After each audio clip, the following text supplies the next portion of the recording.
My name is David Winsberg, and this is part 2 of my 3-part series titled How to Boil the Oceans.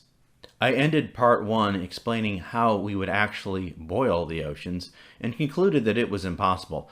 Now, let's get to part 2. Speaking of which, Donny recently had Dr. Baumgartner on his channel to do a presentation about CPT.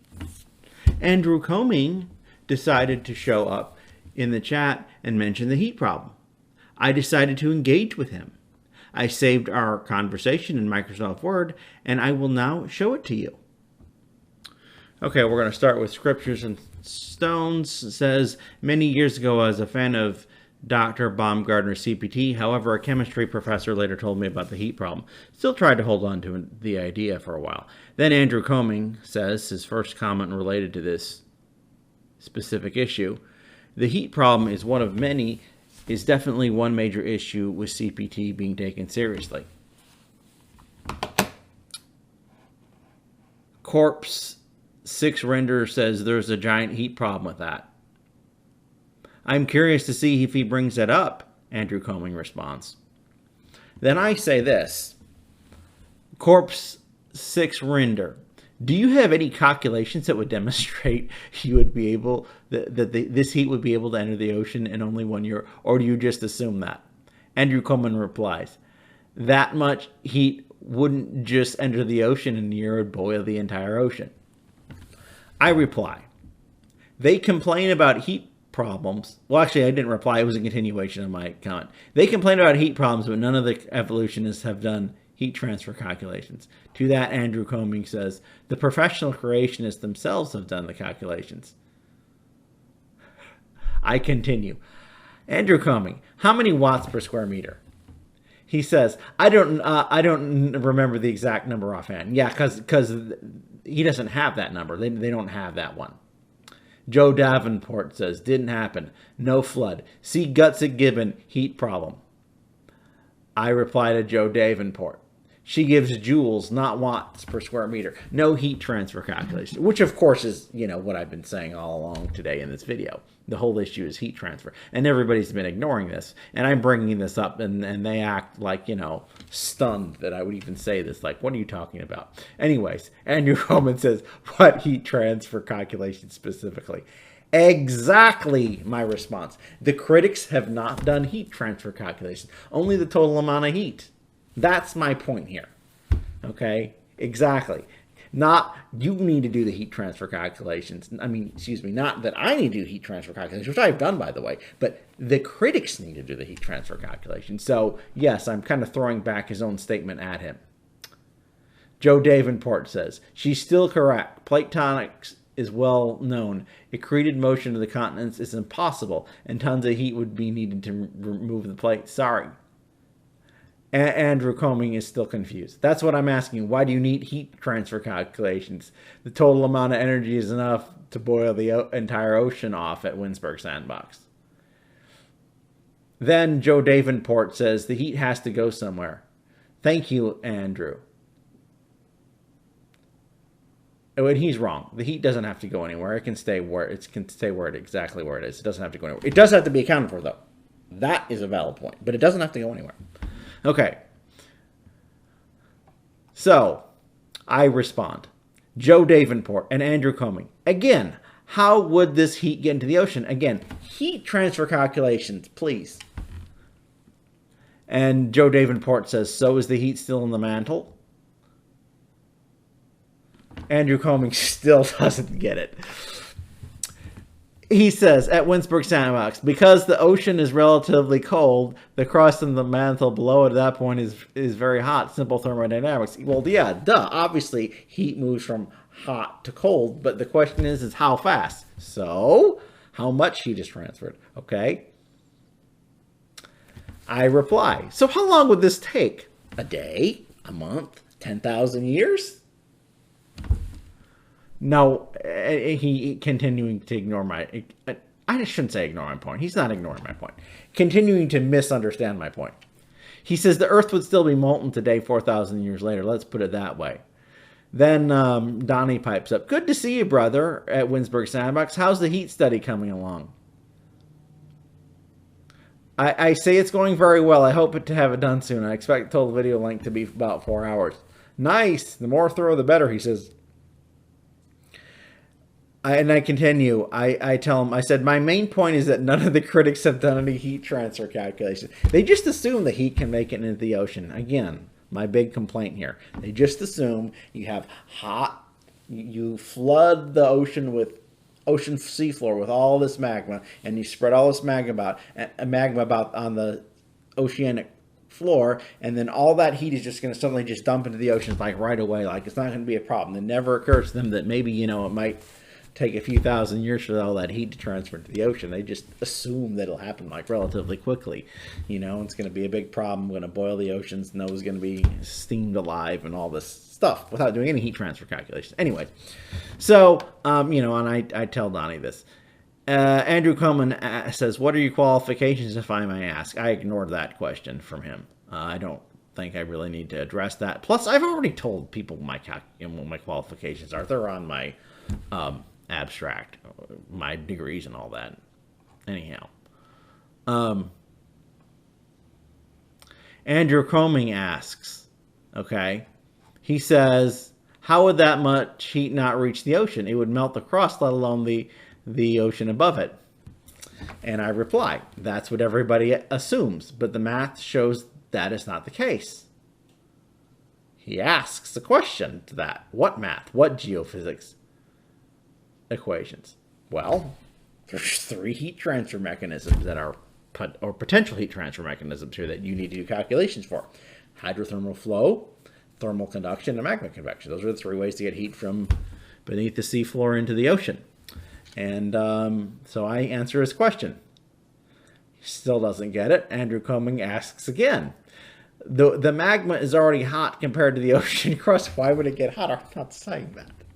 I'm saying it won't get colder unless you have a way for it to cool down. Okay? So I clarify. I said, I am talking about the heat transfer from the magma to the ocean. He goes, okay, why would that prevent the ocean from heating up then? You made it sound like this would prevent it somehow. Apologetics 101 makes a comment about his model, which probably won't work, but anyways, I shouldn't judge his model without seeing it first. And then Joe Davenport makes a comment here, and I reply to Andrew Coming. I said, if the energy isn't transferred into the oceans, they don't get hot. No, it's fine. End of story. I really like this comment I made because, I mean, it's a nice, short, simple summary of pretty much everything that I've said can like be boiled down into just this one comment right here. If the energy, if all this heat that all these critics have come up with, there's all these heat sources that creationists and critics have come up with, some are imaginary and fictitious, some are real and legitimate. But regardless of the heat source, if the energy isn't transferred into the oceans, they don't get hot. No, it's fine. End of story. I mean, it's just that simple. You've got to get the heat into the oceans in order to boil them. It's that simple. Okay, hopefully now, the critics will get my point. Hopefully. I don't have to make another 4 hours of videos for them to get my point. I will still be making more videos because there are other things they're wrong about, but at least this point, hopefully they've got it. Hopefully.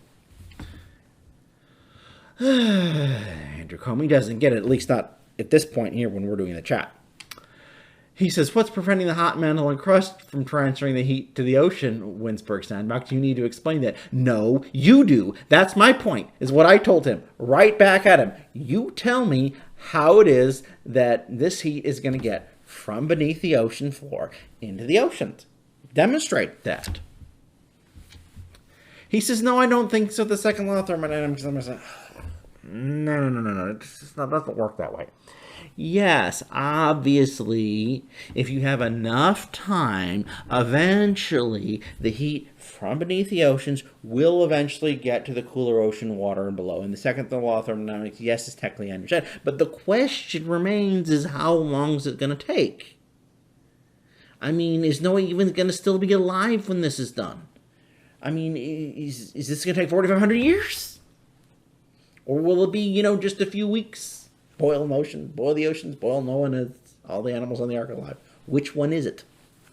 Second law of thermodynamics doesn't answer that question.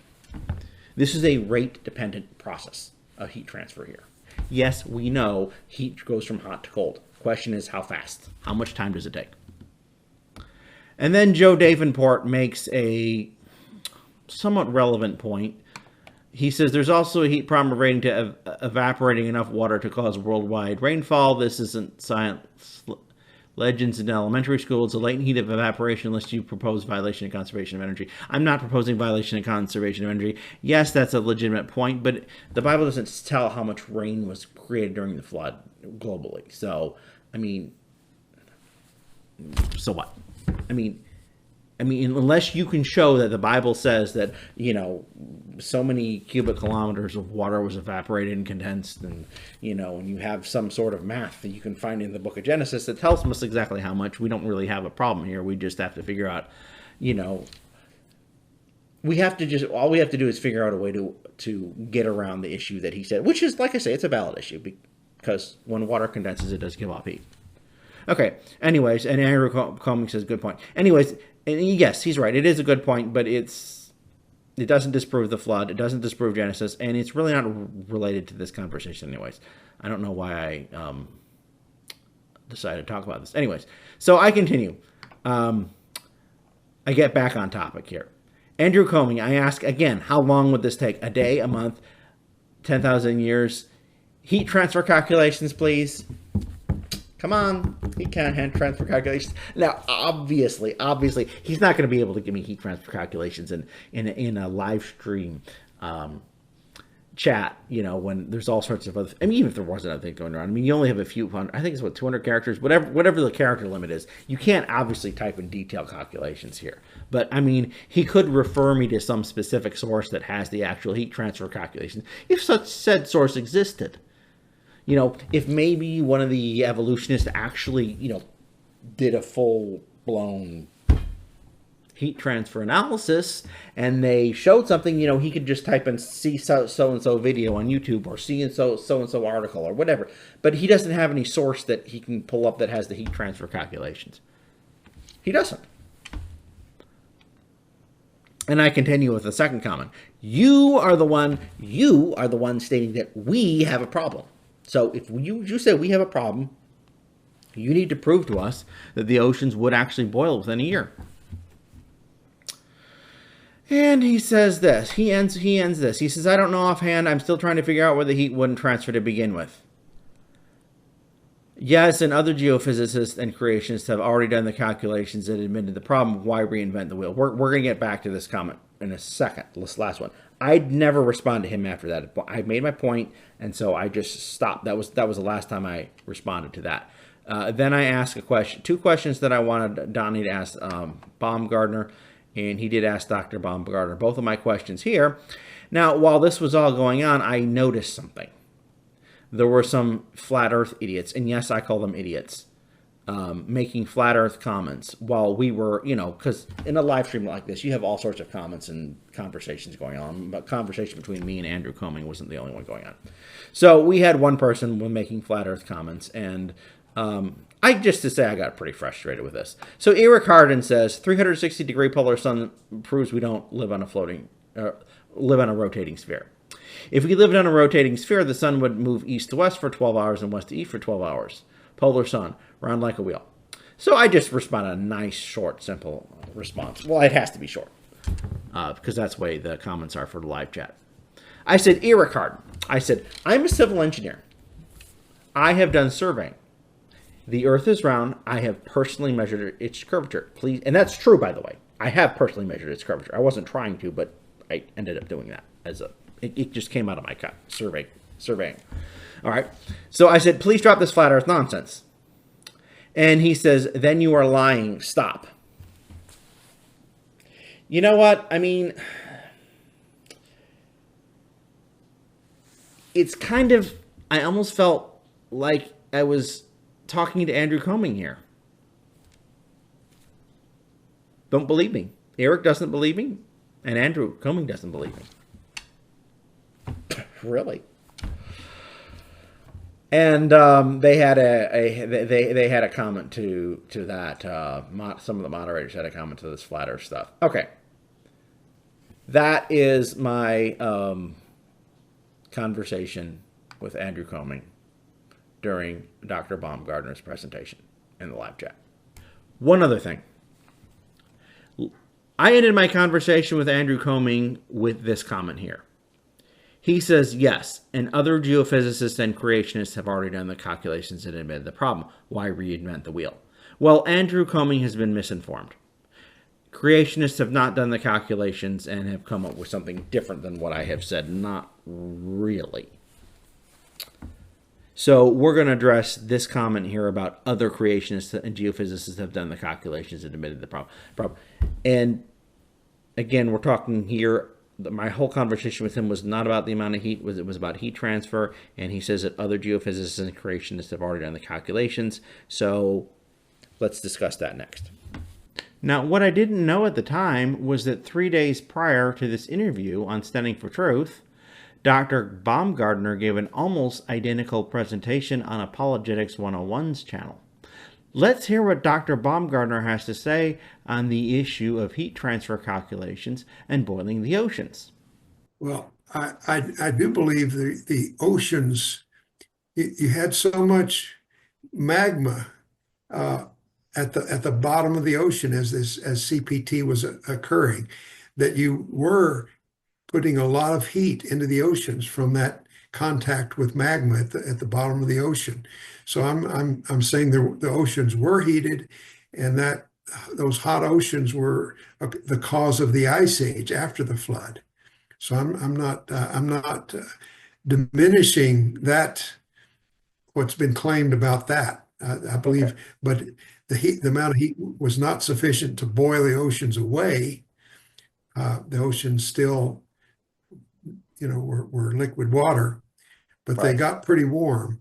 There's evidence that the oceans right after the flood were roughly the temperature were on the order of 30 degrees centigrade, which corresponds to about, well, the temperature of surface water at the equator on Earth today. So but they were top to bottom, not just at the surface.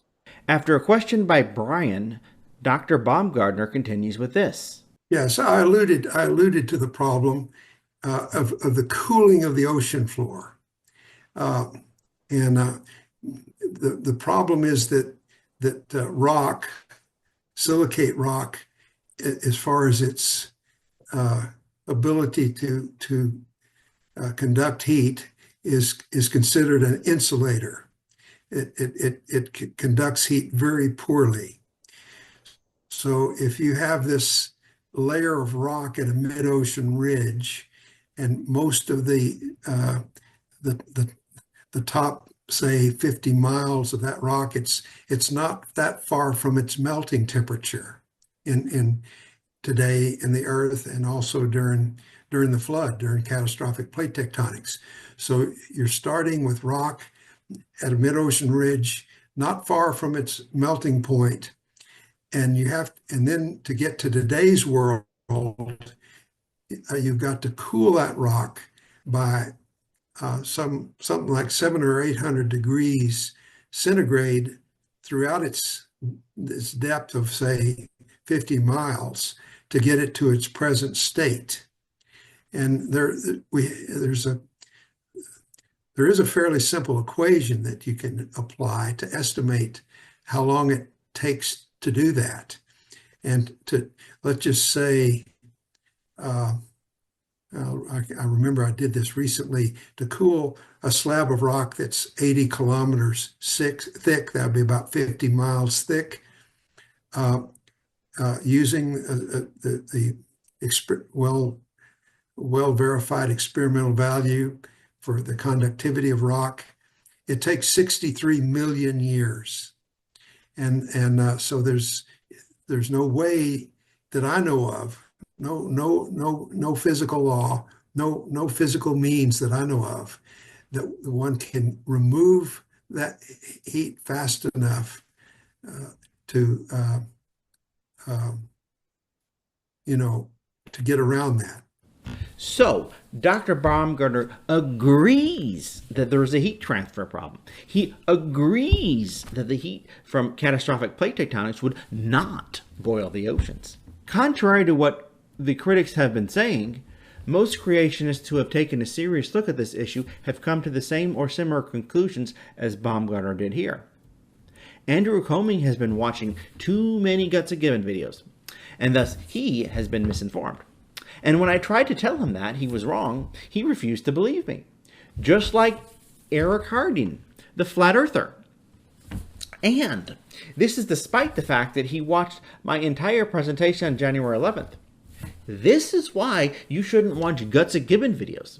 You end up being misinformed and you don't even realize it. Anyhow, Dr. Baumgartner then gives a miraculous explanation to what he considers to be a problem, but what I consider to be a solution. That is the difficulty of heat transfer from the crust into the ocean, or as he calls it, cooling the seafloor. Same thing. Brian is uncomfortable with a miraculous answer, so he asks Dr. Baumgartner another question. I did want to ask you this. Are you open to a naturalistic explanation if God could have acted through a naturalistic process? I mean, are you open to that, or have you already decided what you think and No, stand on I that? have to say I'm open to it, but I think I know enough physics to have already evaluated all the possibilities. I'm not dogmatic on that, but I'd say if somebody has a suggestion, let me hear it. I'm absolutely not aware, as far as all the physics I know about, of any way that could happen naturalistically. Regarding miraculous heat removal, here is the response I gave to that on January 11th.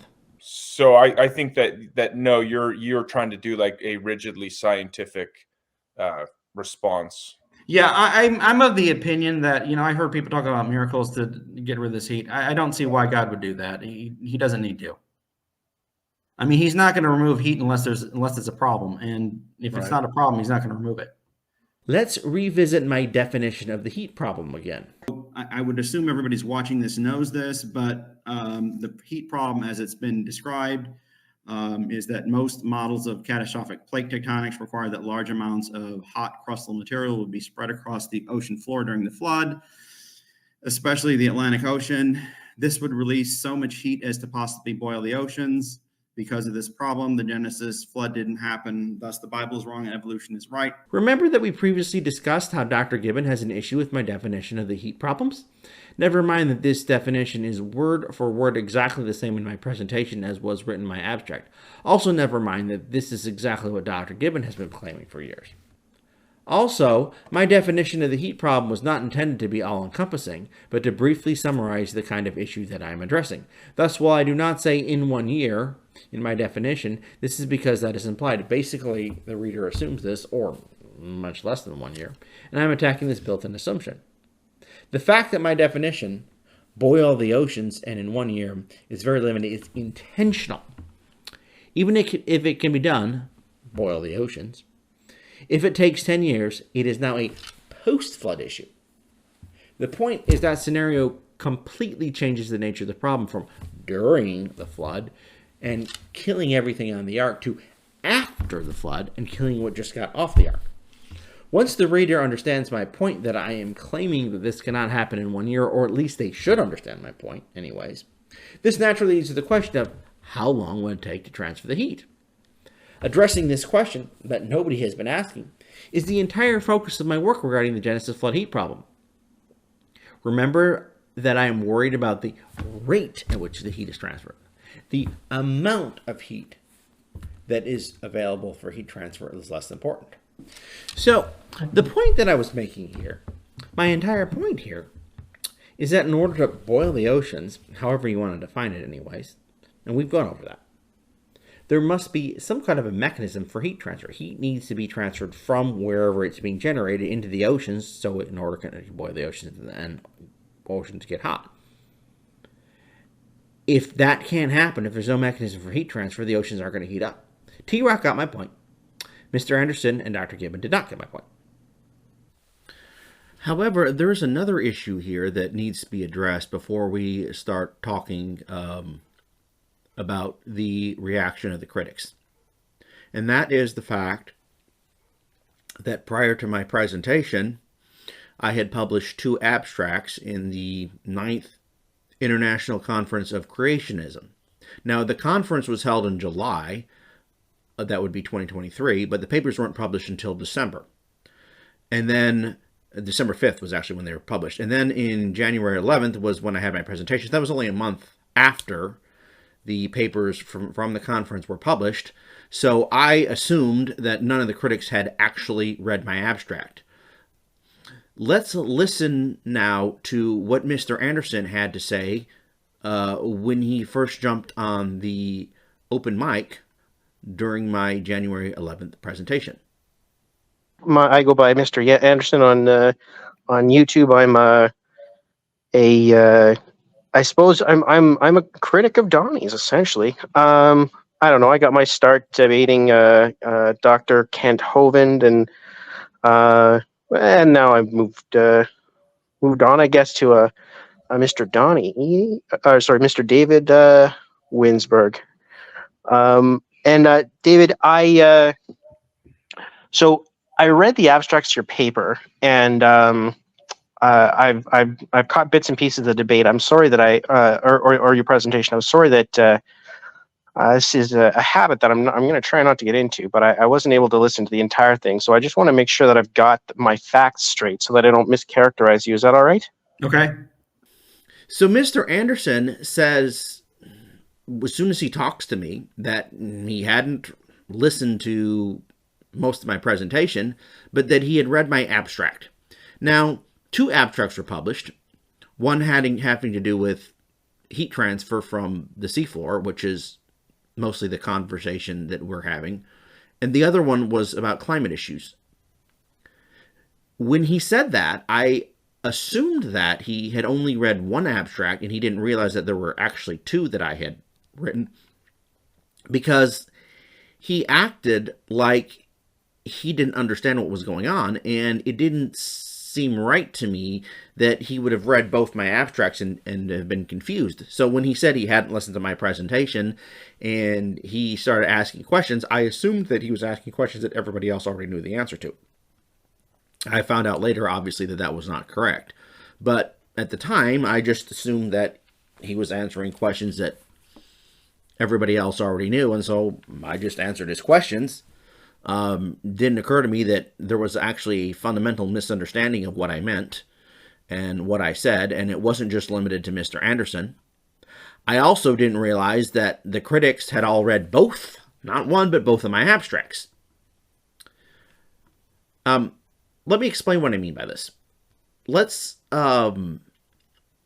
hear what Dr. Gibbon had to say when she, in her video, where she tells us how she found out about this upcoming presentation.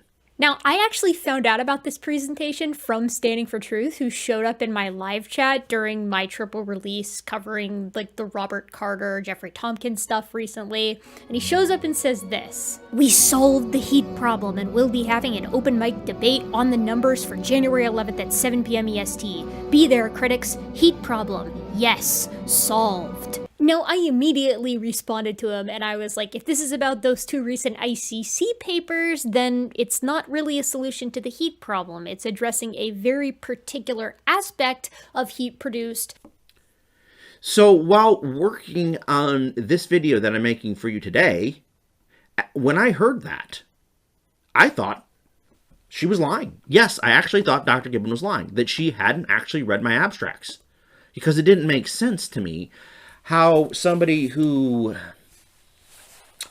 has, well, let's say, made several dozen videos on this issue could actually read both of my abstracts, understand them, and then show up to my January presentation. Well, she didn't actually show up, but she showed up to watch it. She didn't show up to the open mic, but she was there and making comments the whole time. How somebody like that somebody who's supposed to know what she's talking about had no idea of what my abstract was actually saying. That just didn't make sense to me. But no, she's actually telling the truth. She actually read both of my abstracts. Because I went back and looked, and I found the video that she's referring to. It was on December 30th of 2023, I believe. And I went and looked at the comments, and her and Donnie are having this big, long exchange back and forth. And he mentions both my abstracts, that they were published at the ICC. He mentions, she says that those abstracts didn't solve anything, that she basically almost accused Donnie of trolling her. So, and this was a week and a half prior to my presentation. And so obviously she had read both of them. So when she says that she found out about this by Standing for Truth showing up during her video making a comment in the live chat, yeah, she's correct. So this is really, I guess, difficult for me to understand why somebody could actually read my abstract and not understand the point I'm trying to make. But yeah, I guess.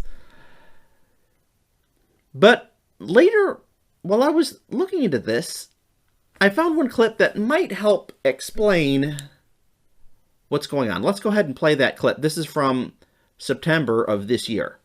My understanding is that accelerated nuclear decay was pretty tightly bundled with all of those flood models, but David here, our engineer guest on Donnie's channel, has shown us that no, that's not necessarily the case. So first of all, I want to mention that this is a very embarrassing admission for Dr. Gibbon to make, but we'll get to that later because I'm going to actually replay that clip again sometime later today, and I'll go into more details why that's so embarrassing for her to actually admit this.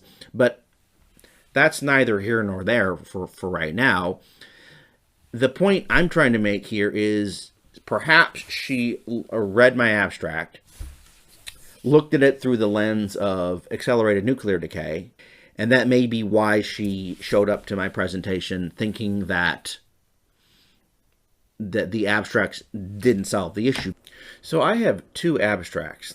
The other one really doesn't apply to what we're talking about today. It's mostly about the climate effects of all this heat entering the ocean. What's important for what we're talking about today is whether or not that heat is problematic, not how it causes the ice age to form, the post-flood ice age. So we're going to go over this, and I'm basically going to challenge the critics to tell me why they haven't addressed the issues that I laid out in my abstract since they read it. All right, so at the top we have the title. This abstract provides a multifaceted solution method to the heat problem after the Genesis flood, which is defined as follows. Most models of CPT require that large amounts of hot crustal material would be spread across the ocean floor during the flood, especially the Atlantic Ocean. This would release so much heat as to possibly boil the oceans. Because of this problem, the Genesis flood didn't happen, thus the Bible is wrong and evolution is right. All right, so we already discussed the whole boil the oceans issue, and I've explained why I don't like that terminology, but I used it in my own abstract, in my own definition of the problem, and the reason I did that is because it's kind of a simple concept for people to understand. That doesn't mean I like the terminology. I don't like the terminology boil the oceans for reasons previously discussed. Okay, anyways, I think we're pretty clear on this definition here. As discussed previously, there's been discussion as whether or not the heat is due to CPT or not, but neither that really is really irrelevant. Okay, so I state this. It is argued that long amounts of time are required to transfer any portion of the heat. So the critics have not addressed this issue. They haven't proven that the heat could be rapidly deposited. Nowhere. Haven't demonstrated that. They just assume that all this heat generating mechanisms during the flood, it would just dump all the heat into the oceans, into the atmosphere, and heat the oceans to incredibly hot temperatures, as I said, boil the oceans, kill Noah, kill everybody on the ark, maybe even so much hot as to actually burn up the ark, and it would happen in a relatively short time. I am stating in my abstract that long amounts of time are required to transfer this heat. And like I said before, it applies to not just CPT, other heat sources as well. It requires long amounts of time. Has anybody demonstrated that to be false? They have not. Please demonstrate why this is wrong. Why that this heat can be transferred in a short amount of time. And it is also proposed that the heat remained trapped under the seafloor for hundreds of years after the flood ended. So Noah gets off the boat. Him and the animals get off the boat. They go over wherever God sends the animals one direction, and he sends the other animals another direction, and sends the kangaroos off to Australia, and and maybe the sheep and goats, they stay around the area. And all this is going on, and what I'm saying is, while that happens, and they have their children, and then you have Abraham, Isaac, and Jacob. 400 years later, Abraham's 400 years after the flood. That seafloor is still hot. Maybe not to the time of Abraham, maybe to the time of Abraham, because I say hundreds of years. It's not. I don't specify the time frame here, at least in this abstract. But for hundreds of years, during the Tower of Babel, this heat remained trapped under the seafloor. It's not all gone in the first year. That's what I'm saying, okay? Have the critics disproved this? Have they addressed this? Has anybody demonstrated that this statement here is wrong? No. Please address this. Tell me why I'm wrong. Tell me what's wrong with this. Most of the extra heat was eventually dissipated via the very slow process of radiation from the upper atmosphere. Anybody going to disprove that? That wouldn't work. That the radiation wouldn't dissipate heat from the upper atmosphere. Okay? Please address that, critics. If you don't agree with me, please address this. Please disprove it. Show me why this statement is wrong here. All right, let's go to the next one here. Since crustal material is not in thermal contact with the upper atmosphere, an analysis of the methods of heat transfer is needed. Okay, so I'm saying that, way beneath the ocean it's hot, and then you're talking about way in the upper atmosphere, you got to get the heat through the oceans and into the atmosphere to get up into upper space. I'm saying that there is an issue here with getting the heat from below the ground into the upper atmosphere. I don't think anybody is disputing that that's necessarily a problem here. So I'm saying this is a problem I need to solve here. That's what this sentence is. Okay? Next sentence here. Under the circumstances resulting from CPT, catastrophic plate tectonics, it is demonstrated that hydrothermal groundwater convection beneath the seafloor is the limiting heat transfer method. All right, so is that wrong? Is there another way to get the heat from beneath the seafloor into the ocean? What's wrong with this statement? Do you have any reason to say why that hydrothermal groundwater convection beneath the seafloor is not the limiting heat transfer method? I'm asking the critics this. Please explain. Please show me why I'm wrong. And then I state that the other two possible mechanisms to transfer heat across the seafloor, and that's one, thermal conduction, and this two is magma convection, are also discussed, calculated, evaluated, and ultimately dismissed. Now, this is a short abstract. In my abstract, I don't go into the discussions, I don't go into the calculations, I don't go into the evaluations, but I do say they're ultimately dismissed. Was that wrong? Critics? Is that wrong? Should I not have dismissed thermal conduction? Is it a viable heat transfer mechanism? Will it dump too much heat into the oceans and possibly boil the oceans, however you want to define it? What about magma convection? Am I wrong to dismiss that? You have calculations to show? You have an evaluation to show why magma convection or thermal conduction or some other heat transfer mechanism that I didn't think of would boil the oceans or would be problematic? Is it wrong for me to dismiss this? The other two possible heat transfer mechanism. So I'm saying hydrothermal groundwater convection is the only heat transfer mechanism. It's the limiting heat transfer mechanism, and that the other two ones are thermal conduction and magma convection, and that there really aren't any others. Why am I wrong? Explain, please. Also discussed is the idea that miracles were involved in removing this heat, and it was explained why the use of miracles in this situation is unnecessary and theologically problematic. Okay, so now I'm saying miracles don't work. I say it's unnecessary, so then it'd be for the critics to prove that it's necessary. And, I say it's theologically problematic. So I'm saying there's a problem here with using miracles. And I don't think critics would necessarily dispute that issue, because I'm saying we have an issue. This issue is problematic. Next sentence. Although hydrothermal convection via groundwater flow is the main focus of this abstract, it simply brings thermal energy across the seafloor. Okay. It must then be transferred to the upper atmosphere by Earth's weather. The climate impacts of this new heat source are not discussed here. All right, so this last paragraph here that I end with, I'm just saying that I personally need to do more than what's mentioned in this abstract. There's actually more for me to prove in order to prove my point, and I don't see the critics complaining and saying you don't need to do that. So, anyways, these are all issues in my abstract that none of the critics have addressed. Prove me wrong. I'm asking, prove me wrong. What's wrong in this abstract? What did I say that was wrong? Do you have any reasons to attack what's in here, to disprove it? I would like to hear it. Please, tell me what's in this thing that's wrong. We end with this. Keywords. They like to throw keywords in so you can search on their website or whatever, and keywords, and it'll mine my abstract will pop up in their list, and then there's my qualifications. I would think now, I would have thought anyways, or I thought anyways, that people would kind of fill in the dots.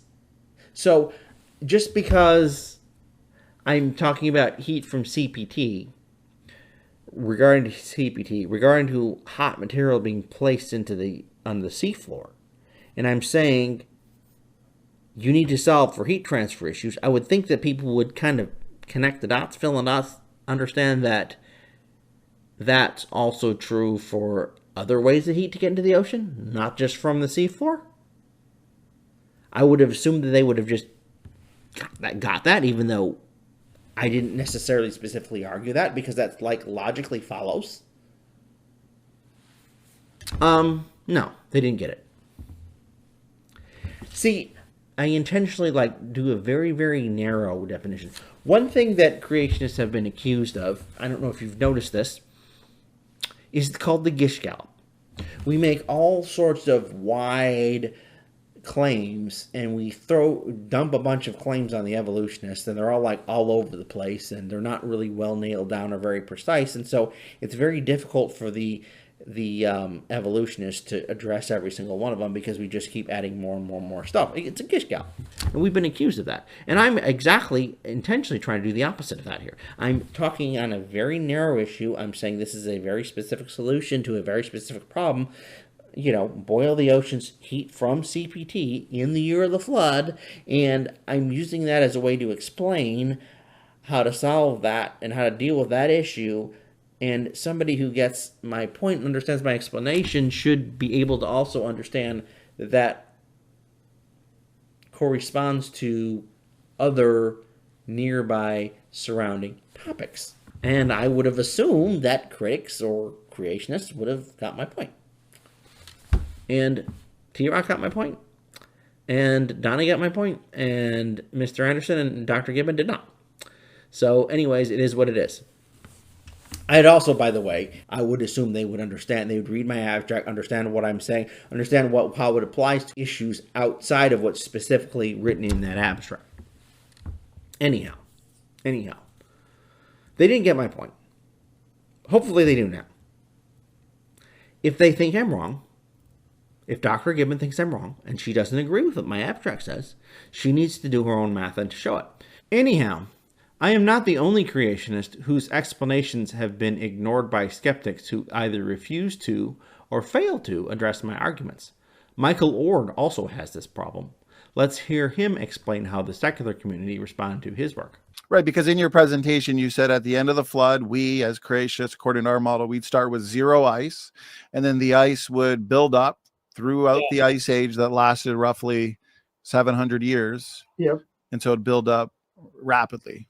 Yeah. Yeah. Okay.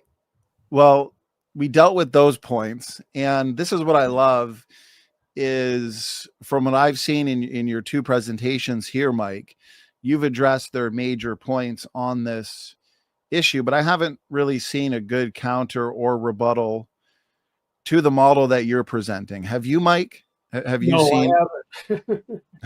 And I look, and I haven't seen anything worthwhile. I wish the skeptics like Hugh Ross, BioLogos people would actually read and analyze my material and other creation scientists' technical material. Right. The fact that they don't, and I've read their books, and they hardly refer to any of our material. If they refer to any of our material, it's Whitcomb and Morris's Genesis Flood, which is pretty old stuff. Mm-hmm. Me, this is a sign of poor scholarship. Yes. Because if you want to rebut an argument, you need to find out what those people are saying first. They need to find out what we say and first before they counter it. Obviously they don't. And it looks like they make up stuff. Yeah. Or attack they're not engaging our stronger points. They're attacking older points or maybe points that aren't as strong, weaker points, but they're not engaging the best that our side has to offer, like what you've offered here on the Ice Age. Yeah. But then they'll tell their audience that, or their readers, ice core dating refutes a young Earth, but then they're not engaging our best points like you've offered in these lectures. I am not a meteorologist, but I've spent a large amount of time researching topics related to the Ice Age climate, including both secular science and creationist material on this issue. I have read much of Ord's written publications. He is correct. Nobody in the secular community has addressed and refuted his arguments. They simply ignore it. And then these evolutionists are going to make a big deal out of the fact that some creationists failed to address arguments they make. Speaking of which, let's listen to what Dr. Gibbon said in her recent video that she posted on her channel.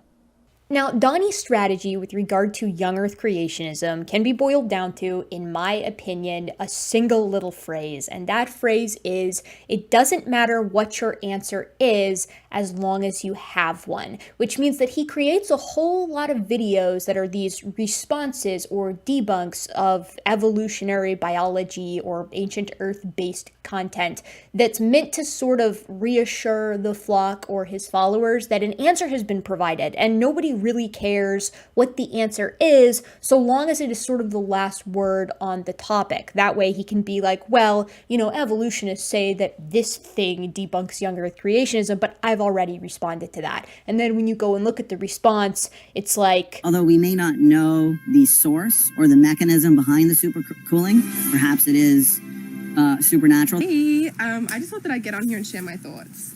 So the main thought that I've been having lately is what? Veterans of this channel will know that in that case, the problem was vaporizing the granitic crust of the Earth 24 times over by supposing that all of the Earth's processes over the course of 4.5 billion years can be crammed into the single year of the Noah's Ark story. And the solution was, we don't need to worry about that heat because there might have been supercooling. The heat problem is a model killer when it comes to young Earth creationism. It truly does make the idea impossible from a scientific perspective. And proposing supercooling as a miraculous intervention is not a scientific solution, but the audience just sees that there's a response to that issue being the heat problem. They don't really read into the fact that the solution is, I don't know, maybe there was a miracle.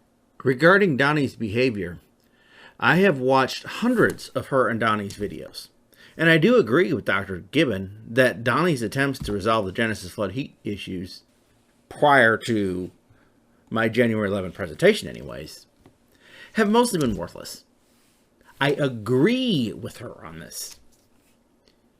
Here's the problem though. Just because Donny is wrong, that doesn't mean that Dr. Gibbon is right.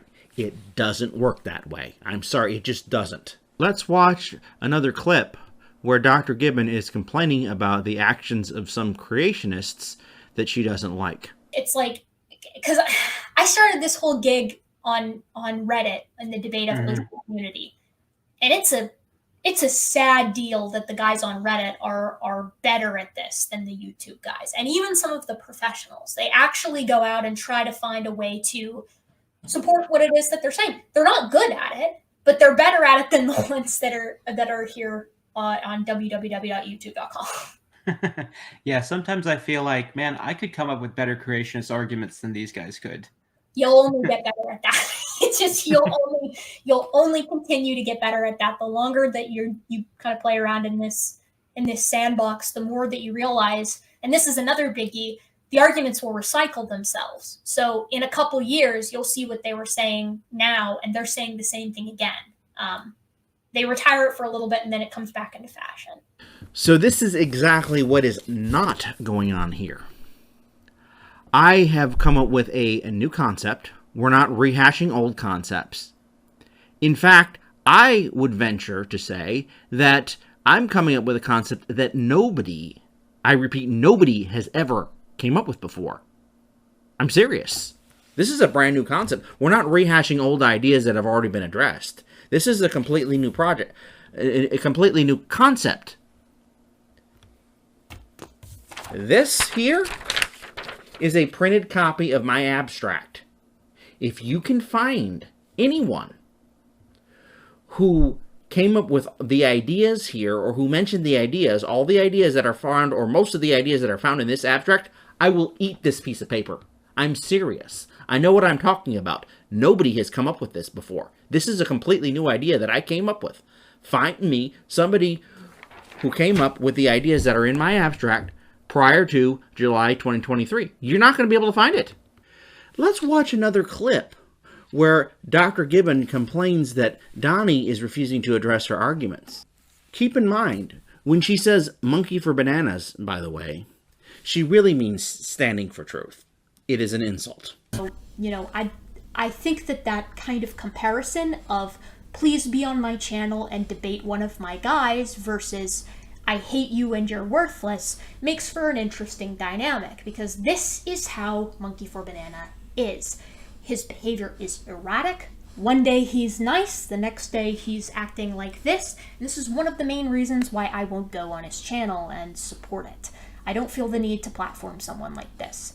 And of course, there's the other itty-bitty little issue of I made a video several months ago saying I won't go on his channel until he does me the respect of answering my questions for his worldview in the same way that I've been devoting entire videos to the questions he has for mine. And he has not given me that respect.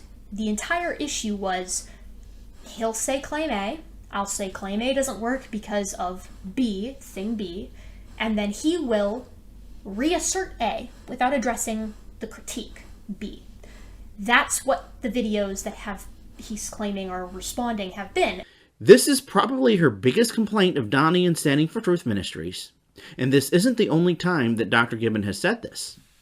Truly, I can't even count the number of times that I have had a specific creationist argument given to me, spent hours debunking this argument, sometimes over multiple videos, sometimes across several months, occasionally going back and forth with specific creationists, only to, at the end of the day, having made my point, watch as they simply pivot with a brand new, completely unrelated argument that supposedly supports creationism, with no acknowledgement that the past argument was incorrect, no retraction so that their viewers or readers can understand that that argument was incorrect and know not to use it, and worst of all, sometimes, and the period of time depends on the creationist or creationist organization in question, that old argument comes back with the criticisms unaddressed. It is the same unchanged argument, pitched again, as if it is something novel.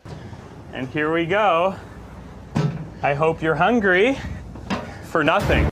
Do you have anything else to say, Dr. Gibbon? Now, to be fair, that's nothing new with Donny, right? That's where the Donny deals fallacy comes from, which is like a funny name I coined for whenever pseudoscientists do this one particular tactic, if you can even call it that. The way the Donny deals fallacy works, Donny deals being the name that Donny took when he was a used car salesman, is that a creationist might say, young Earth creationism is true because of A. And then you say, no, actually that doesn't work, and provide criticism B. And then they say, but have you considered A? It's just reasserting the original point without actually addressing the criticism. That's what Donny just did in that article with regard to the pattern of phylogeny that we see with Neanderthals.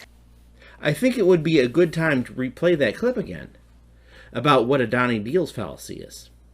And so with the entire history of my interactions with Donny and Raw Matt out of the way, we're going to work through this entire 4-hour monstrosity. Not, mind you, because it's chock full of brand new material and new arguments. In fact, whenever they make a repeated claim that I've already addressed in a deep dive, I'm just going to take a clip from that deep dive and stick it in there, just so you can really appreciate how the Standing for Truth channel uses strategies of obfuscation to make it seem like there's actually a dialogue going on and that they're actually responding in good faith. The primary means by which the Standing for Truth channel maintains a false pretense of good faith dialogue is by utilizing a strategy that I'm calling the Donny deals fallacy. This is an argument style that works something like this. I'll present an issue. The heat problem, for example. And Donny will respond with, the heat problem isn't an issue for young Earth creationism because of A. I will look at that and create a 2-hour deep dive video where I say, nope, it's still a problem because of B. A does not work because of B. And then Donny will respond in turn with another very long midnight stream that says, but Gutsick Gibbon, have you considered A? So he's just reasserting the first point and not addressing the critique of that initial point. The second strategy is taking all those Donny deals fallacies and tucking them into 4-hour midnight streams that they know no one will ever watch. Now, I realize that I too make very long videos, but mine are edited and fun. For years, Dr. Gibbon has made videos stating that the Genesis flood could not have happened because there's way too much heat. We can't get rid of the heat. Way too much heat. We will call that A. I published an abstract and give a presentation on January 11th on Standing for Truth. My abstract and presentation are regarding the issue of heat transfer. Call that B. Dr. Gibbon replies with videos stating that, have you considered too much heat? Or A. She did not address the issue of heat transfer issues. B. So, I ask, has Dr. Gibbon committed a Donny deals fallacy? Please drop a comment and let me know what you think of this. But it gets even worse. She is blaming Donny because, according to her anyways, my solution. Let that sink in. My solution doesn't work. And that's supposed to be Donny's fault? When he is simply the host for my presentation. Even if I am wrong, and I'm not, how's that Donny's fault? Let me prove this to you. On February 7th, Dr. Gibbon started her response video by saying this. My gentle and of course very modern apes, I'm not going to beat around the bush with you. Today we are covering yet again one of my favorite topics to talk about on this channel. 5, 4, 3, 2, 1.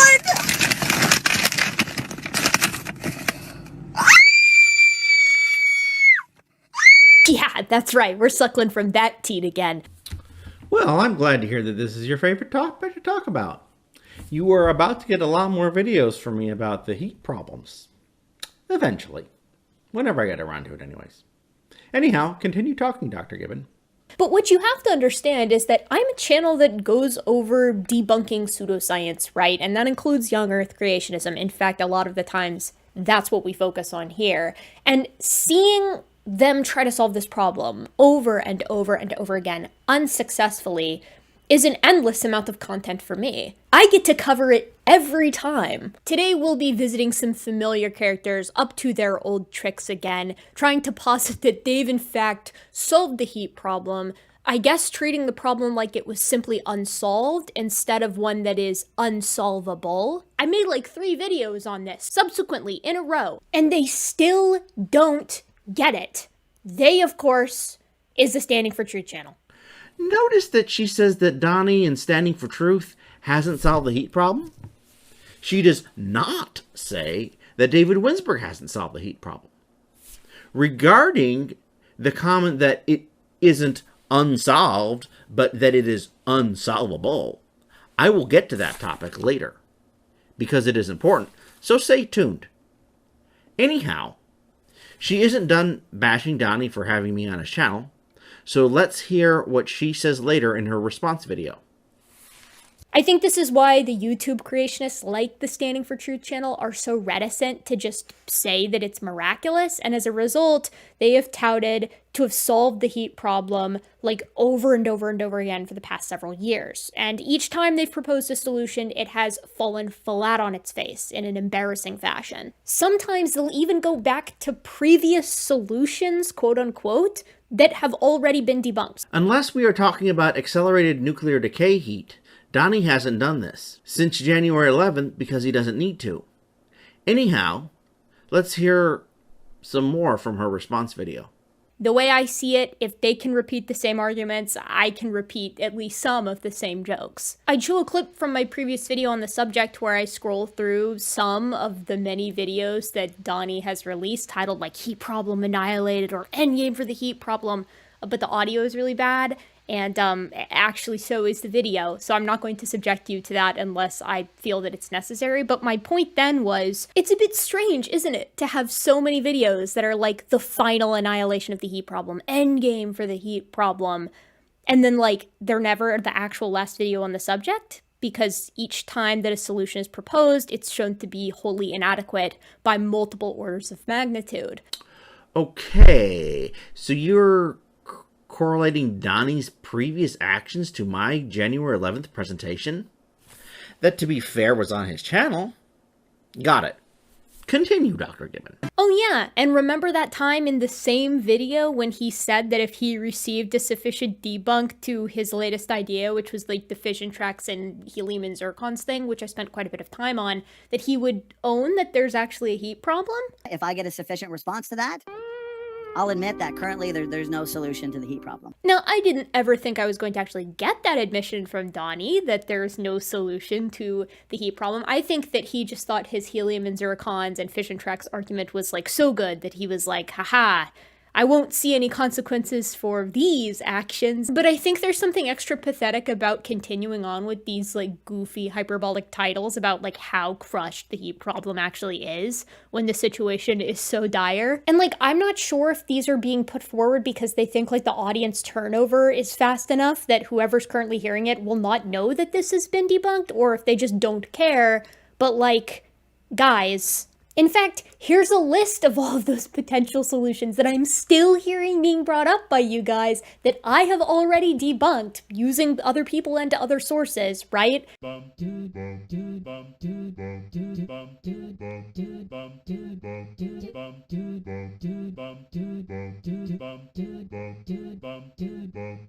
And so what I want to do is I want to go over the 2 latest attempts by Donny to annihilate the heat problem.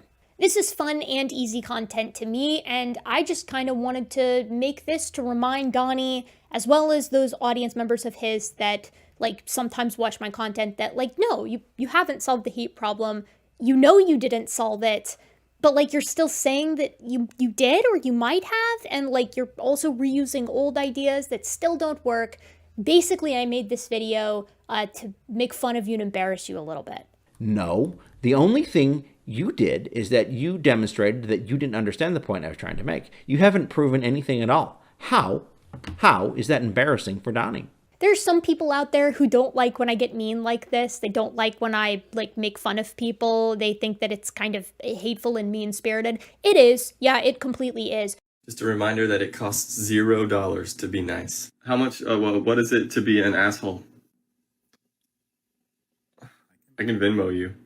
That's not the point. It's free, isn't it? But that's because I don't think that this channel is good faith. I don't think that it is run by good faith actors. I think Donny knows that he's wrong, like on a lot of different stuff. I just think that he doesn't care. I think that he likes to make the videos. I think that they make him feel good. I think he likes the attention, and I'm happy to give it to him, to be perfectly honest. No, Dr. Gibbon, the issue is not that you're being mean to Donny. We know that you and Donny have a long history that goes way, way back. The issue is whether or not your complaint about Donny is relevant to this situation. It is not. Anyhow, continue, Dr. Gibbon. And I appreciate his honesty. I want to be very clear here, right? Like, this stream is not embarrassing for David. David put a lot of work into the test that he ran within the parameters that he utilized. Obviously, it does not help the heat problem for any flood model ultimately, but still, he put in a lot of work and we can appreciate that. This is embarrassing for Donny. Actually, it is embarrassing for me. I spent about an hour and a half presenting my solution to this issue, another 2 hours answering questions, and the critics failed to understand my point. Keep in mind, these are people with PhDs. It would be different if they understood my point but disagreed with it. That would be different. So, if somebody does a presentation and the audience doesn't understand what is being presented, then it is at least partially the presenter's fault. I do acknowledge this. Now, that being said, had they shown up with an open mind instead of the perspective that, well, David must be wrong, let's figure out why he is wrong, let's figure out where he's wrong, they might have actually understood the points I was trying to make. Dr. Gibbon also doesn't like the fact that Donny sometimes changes his mind. Let's hear what she says about that. Bravo, David. I concur. Now, you may be like me and you're like, oh my goodness, is Donny going to do the thing that he always does where he just takes the guest's position because he thinks it's like the most tenable one because it's the only one that at that exact moment in time has not been like thoroughly debunked. And interestingly enough, Donny had this to say in the live chat about accelerated nuclear decay. You know, that thing that he's been going on about and supporting for the past several years. Accelerated decay has happened. That's the most important point. At Creation Myths, I don't believe accelerated decay happened. Matt and I gave a presentation on it last night. Well, oh my goodness, this is news to me. Since when, Donny? What about this? Accelerated decay has happened. That's the most important point. Now, of course, I'm always one for changing your mind when new information comes to light. That's good. That's important. That is a valuable character trait to have. But, you know, Donny doesn't seem to really commit to any idea that he holds. He kind of just like tenuously grasps at like the most likely solution for the heat problem at that given moment, throwing caution to the wind at all the additional problems that quote unquote solution actually provides. So like, I don't really take him very seriously on this. I don't think he's really thought very diligently about it because I would wager that he's going to be back at supporting accelerated nuclear decay before you know it. Because what are you going to do about the radiometric dates, Donny? So I'm going to show you what was actually said in the live chat discussion. At least what's relevant here. Notice that 1 hour, 8 minutes, and 1 second, Donny says, I'm open to it. Yeah. Dr. Gibbon is taking one statement that Donny made in this live chat discussion. She's taking that out of context. Anyhow, let's play one last clip from her response video. So all of that just still holds, right? Like the diagram is the same. The explanation is the same. We're dealing with the same silly idea and it still doesn't work. In fact, I think you could just apply that to the global flood. You could apply that to young Earth creationism. It's the same silly idea and it still doesn't work. I think it's extremely telling that all of the efforts at solving the heat problem have ended in not just regular failure, but like relatively embarrassing failure. And while it is enjoyable to cover, I certainly hope that eventually the Standing for Truth channel will come around to what was always going to be their fate in all of this, which is, yeah, unknown physics or a miracle. Like, they're more and more sympathetic every time they switch to a new idea. Like, oh, maybe it's this, but it could be a miracle. Or maybe it's this, but it could be a miracle, right? Just say it's a miracle, you guys. Come on. Like, you basically already said it. Anyhow, after listening to all of that, I would like to know exactly how Donny's behavior, his ideas, his responses, etc., etc., etc., have anything to do with me and my ideas. Dr. Gibbon forgets that Donny Budinsky wears two hats. A host or debate moderator hat, and a young Earth creationist hat. On January 11th, I was the guest presenting with my ideas, and Donny was the host. If Donny brings a guest onto his show who purports to solve the heat problem, and said guest presents an idea that doesn't solve said heat problem, how's that Donny's fault? It just doesn't make sense. However, Dr. Gibbon doesn't just attack Donny, she's also attacked Sam. Let's watch a recent video where she is complaining about something that Sam did and said that she didn't like. Keep in mind, this has nothing to do with my January 11th presentation. This was a more recent incident, shall I put it that way, involving her and Sam. There are a couple of things you need to know about my interlocutor, Sam, here. The first is that he's almost pathologically ignorant on scientific topics, which he has demonstrated many, many times, and I've showcased a few times here on this channel. The second is that his arrogance makes him a textbook example of the highest degree of the Dunning-Kruger effect. Like, he's just got this nasty habit of making claims about subjects that he doesn't know very much about, to the degree that sometimes he'll make a claim, say that that claim is supported by a book, and then it turns out he has not actually read that book.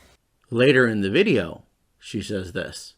I said I was shocked at how ignorant I am. I wasn't, and I never am. Would it shock you if I said that that's just not even the first time that this specific situation has happened? Sam goes on to say that people go looking for evidence for things that they may or may not believe in all the time, and then he points to, like, people who believe in ghosts, and then he says this incredible line. But there is a book that I haven't read yet, and it's about near-death experiences. Wonderful. Sam's mind is truly like a library, but that library is my Audible account, which has like 6 books, and none of them have been started.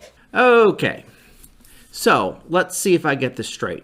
Sam here, he's ignorant because he has a book that he hasn't read. However, contrast to this, Dr. Gibbon did read my abstract, and she was still ignorant. So what do you say? Which is worse? You're ignorant because you didn't read the book? Or in Dr. Gibbon's case, you're ignorant because after you still did read the abstract? Tell me what you think is worse. Do you have anything else to say, Dr. Gibbon? Now, I know what you're thinking. How could a used car salesman online and his cultish buddy have solved the heat problem when all of the major young Earth creationist organizations openly admit that this is not a problem that is solved, and in fact, it may not be solvable? Let's dig into this for a minute here, briefly at the end. I want you to appreciate how desperate this part of Donny Deals' current trajectory actually is. Anyhow, also recently, Donny at Standing for Truth, he was doing a presentation unrelated to any of this issue here, and he had this to say. Evolutionists like Gutsick Gibbon, they like to say, this point, this data point precludes creation, right? You'll see she has videos, limestone precludes creation, heat problem precludes creation. We've addressed all those. Well, he's right. Until the issues in my abstract have been addressed anyways, he's right. He has addressed it. And the critics haven't They haven't addressed it. So until that changes, what Donny said is correct. However, I think Dr. Gibbon might try to misdirect or change the conversation from the issues presented in my abstract to accelerated nuclear decay heat, and try to claim that, you know, that's really the issue here, not the heat from CPT. Listen to what she has to say next about accelerated nuclear decay heat. Okay, $10 from PhD Tony. Cosmogenic exposure dating on interstellar dust embedded in meteorites reveals ages of older than 7 billion years. Is this a problem for the accelerated nuclear decay hypothesis? PhD Tony. How could you ask such a question? Yeah, what are we going to do with our poor accelerated nuclear decay idea, where you've got half the creationists saying it definitely happened, half not, and then poor Donny Deals straddling the line, saying that maybe sometimes it's absolutely 100% happened, and then the other 50% of the time it absolutely didn't, and there's no support for it. So we've really got the top brass on this one. But Erica, have you considered the evidence against my position? Have you considered incredible, absolutely incredible, literally like.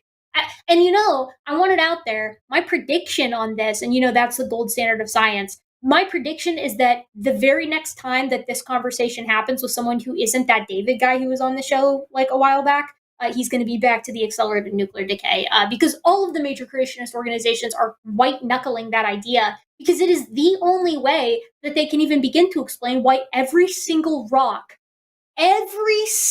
datable rock tells us that the Earth is older than 6,000 years. So I understand why they have to cling to it, but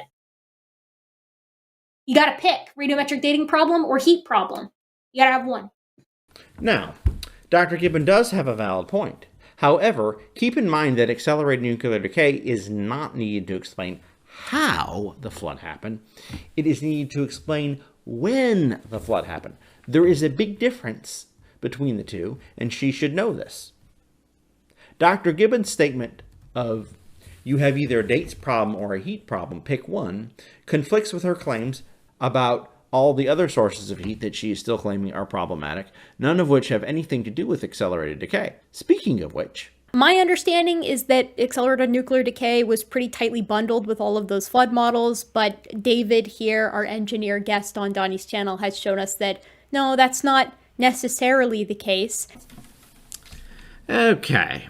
I think that's kind of, maybe not so much dumb to actually say that, but I mean, she's kind of admitting that she has been not on top of things here. Yeah, that's kind of a big blunder. The fact that she didn't realize that these issues were separate, I had to point it out. This is a woman who's made dozens of videos about this issue. The admission that Dr. Gibbon just gave you, that she didn't realize this, that the heat generation methods are separate, until I pointed out, is a massive blunder on her part. So, Dr. Gibbon, are you admitting that you didn't realize that asteroid impacts and nuclear decay, whether accelerated or not, that they're separate? Come on, please. Even a biologist should know this, especially one that practically has a PhD. I mean, come on. How are the two related? An asteroid impact, accelerated nuclear decay? Like, one causes the other? Like, in what universe? I mean, like, why did you think that? Why do I need to point this out to you? I mean, you're supposed to know this. And it didn't even occur to her that the accelerated nuclear decay heat is separate from the other sources of heat? Okay, I realize she's a biologist, but I'm trying to figure out exactly how an asteroid impact, boom, hitting the ground, how does that cause accelerated nuclear decay? It just doesn't make sense. I mean, an asteroid striking the Earth and releasing all that energy from slamming into the Earth is one source of heat. Accelerated nuclear decay is like kind of completely unrelated. So where in the world is she getting this idea that these sources of heat aren't separate? That they're like all combined together? Like, what creationist has said that accelerated nuclear decay heat is necessary for catastrophic plate tectonics, for example? Nobody's been saying that. Now, they might lump them together and think that maybe there's one solution that solves everything, but nobody has been saying that, and you would think she would know this. So, yeah, massive blunder on her part. Like I said before, very embarrassing to the fact that I had to point it out, and she didn't figure it out herself. Now, keep in mind, every time she brings up radiometric dating in one of her videos that she makes, she goes out of her way to explain how radiometric dating works. And her explanations about how radiometric dating work, they're mostly accurate. So I would think she'd know something about nuclear physics. But doesn't realize that asteroid impacts and accelerated nuclear decay are not related to each other? They're like completely separate? I mean, can you find a creationist that says that asteroid impacts caused accelerated nuclear decay? The creationists have always been treating them as separate things. Now, they may believe the solution to the heat generated might be the same, but the mechanism of heat generation, everybody's always been saying that it's separate. So what made you think otherwise? Like I said before, this is an embarrassing admission to this, that she didn't understand that they were separate until I pointed it out. Additionally, this woman has read several papers by creationists regarding flood heat problems. And she's made all sorts of videos about this. It's not like she's uninformed on this topic.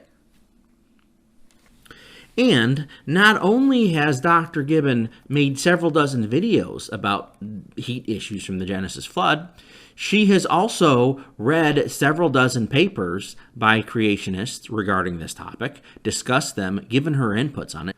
So she should have known this, is what I'm saying here, that these issues were separate, that all these heat sources were separate. There's really no excuse. I understand she's a biologist, but still, there's just no excuse for that. I mean, to me, this is just sloppy. So maybe I'm being just a little bit harsh. Dr. Gibbon was wrong. She does realize that. Accelerated nuclear decay is completely unrelated to catastrophic plate tectonics. So, she isn't going to include heat from accelerated nuclear decay into any discussion about catastrophic plate tectonics again, right? She won't do this again, right? Right? Some back-of-the-envelope math for the most popular young Earth creationist flood model, which is CPT, or catastrophic plate tectonics.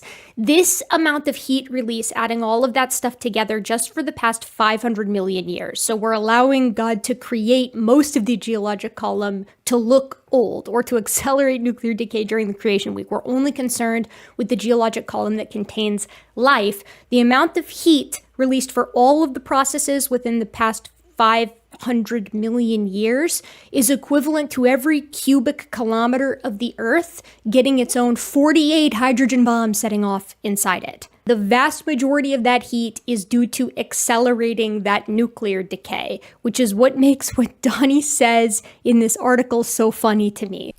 Okay. Dr. Gibbon may have been wrong. She may have realized she was wrong, and then after all of that, said what you just heard now.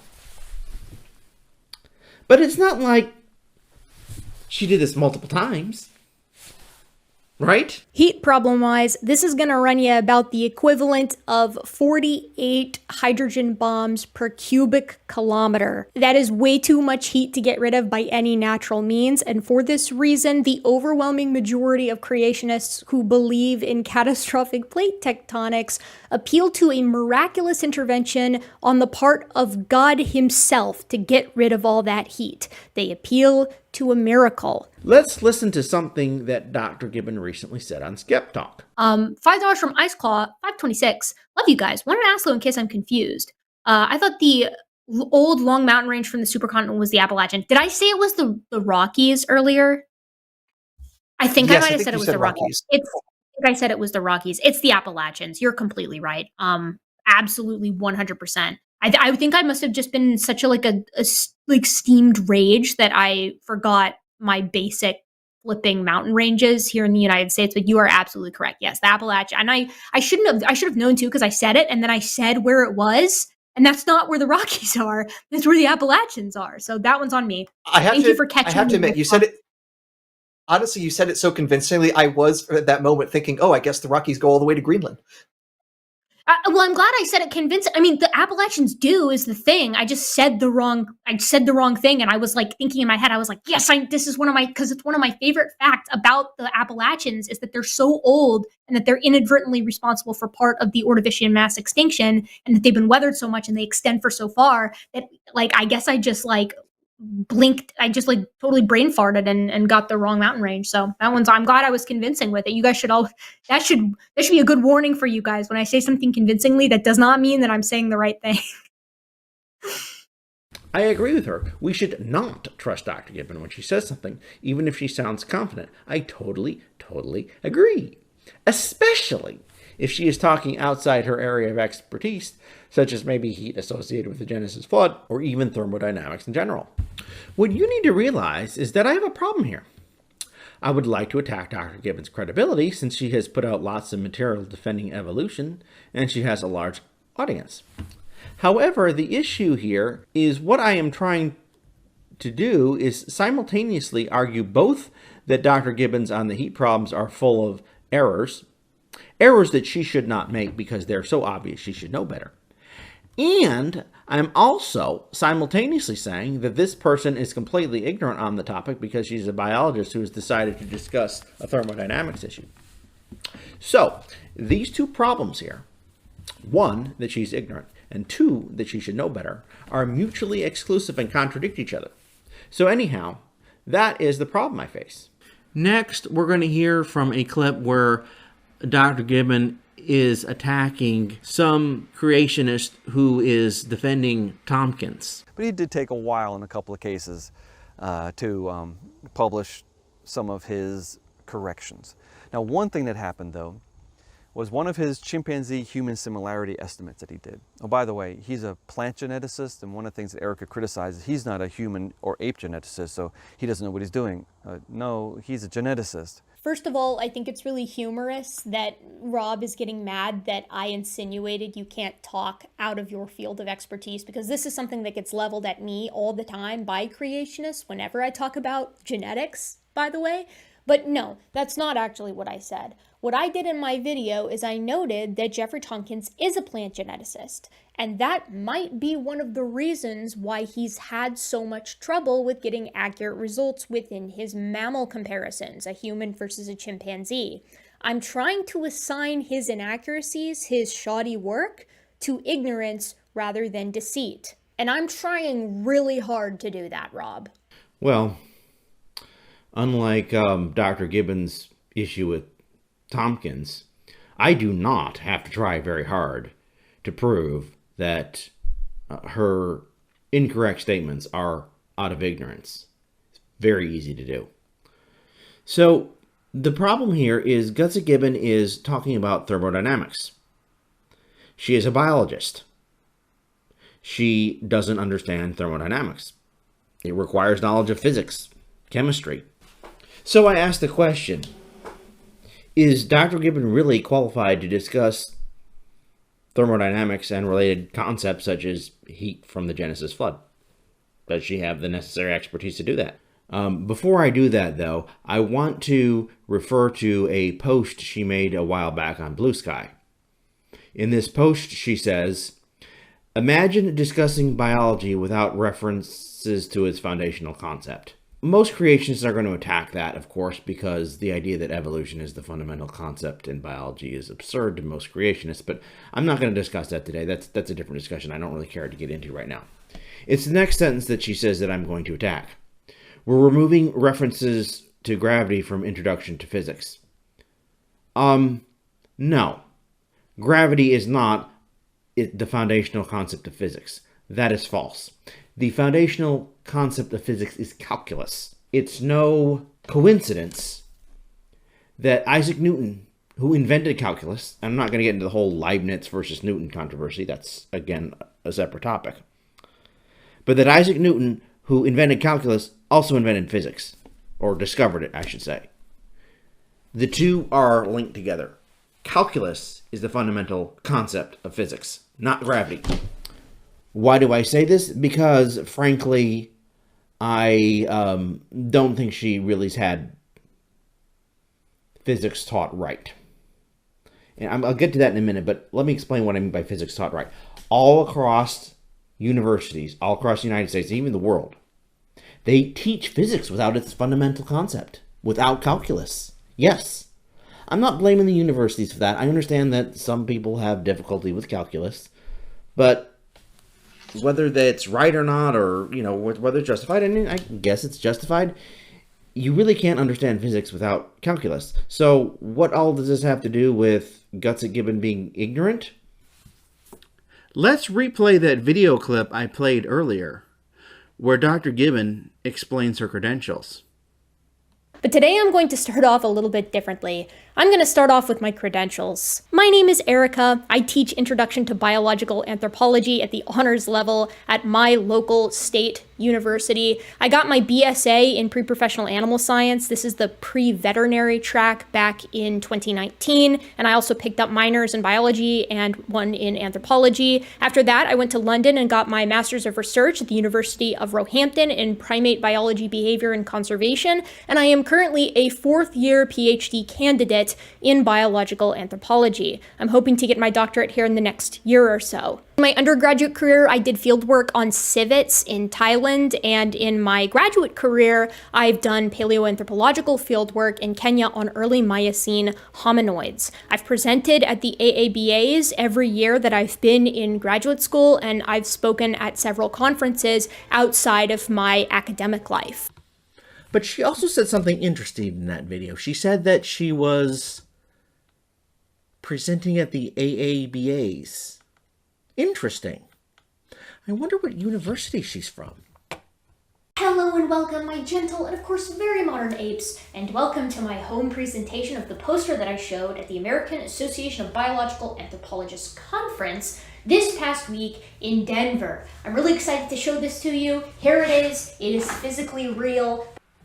Okay, so she's a graduate student at the University of Arkansas. Interesting. I wonder who her PhD supervisor is.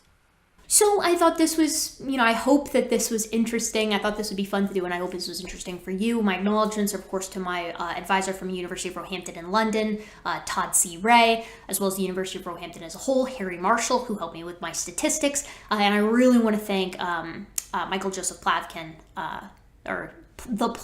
Michael Plavkin, who basically gave me his canine height data to work with. That dimorphism data came from Mike. So I wanted to thank him as well, and I really hope that you kind of thought this was interesting. Okay, so Dr. Joseph Michael Plavkin is her PhD supervisor. Interesting. Now, if you pull up Dr. Plavkin's website and his webpage, and you look at the kind of topics that he goes over, you can see it's almost identical to the stuff she's studying. So it would be highly unlikely that her graduate supervisor would be anyone other than that. Why would she acknowledge somebody that's not the PhD supervisor that she's currently working under? So obviously she's working under him. In another video, Dr. Gibbon mentioned that she got her undergraduate degree from the University of Arkansas. She also mentioned that she went to high school in southern Indiana. Her high school isn't important, but she got her bachelor's degree and is about to get her PhD from the University of Arkansas. So why am I discussing this woman's credentials? If I was to attack her credentials instead of her arguments, I would be correctly considered to be doing an ad hominem attack. Obviously, I have to attack her arguments, not her credentials. The reason I bring this up is because I wish to point out that she is not an expert in thermodynamics. Thus, when she says things that are incorrect, it's because she lacks the expertise. I wonder, Do undergraduates at the University of Arkansas that are majoring in pre-professional animal science, do they study thermodynamics? What courses do they take? What about PhD students majoring in biological anthropology? What courses do they take? Does their field of study, does their coursework include thermodynamics? I wonder. Okay, so we're on the University of Arkansas website looking at the requirements for a BSA in animal science with a pre-professional science communication. The reason I'm doing this is to go through the classes that she likely had to take in order to get her degrees, so we just know what her educational background is. We'll go over these really briefly. Let's see. University perspective, that's probably an introductory class. You have 2 writing classes, nothing important there. History class, mathematics, college algebra. Now, why would somebody take calculus if the university would allow them to get a degree in college algebra? I saw this when I was similar requirement when I was an undergraduate student. They have this basic algebra class.